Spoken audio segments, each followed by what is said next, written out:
Mulle meeldib Häädemeestel elada seepärast, et lisaks sellele, et saan siin kasvatada kõik oma talvised toiduvarud ise ja kukkesid ning kanu pidada, asub siin ka maailma kõige parem rohesurfi koht. Meie surfikoha teeb eriliseks see, et rannajoon on kaitstud laidudega ja tänu sellele on vesi pikalt sile ja madal. Ja just see ongi iga rohesurfari absoluutne unelm. Mulle meeldib Häädemeestel elada sellepärast, et meil on siin nii palju toredaid inimesi.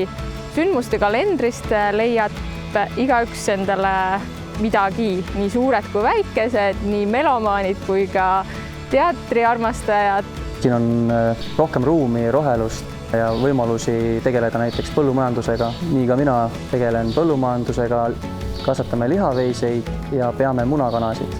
Lastel on siin palju vaba ruumi ja võimalusi ringi joosta rohkem kui linnas. Häädemeestel on üks vägev pärand ja seda pärandit ja pärimust me tutvustame alles hiljaaegu avatud uues muuseumimajas. Ja see, millised inimesed on siin elanud ja toimetanud ja millised on nende inimeste lood, see on kindlasti see, millest tasub osa võtta ja kuulata.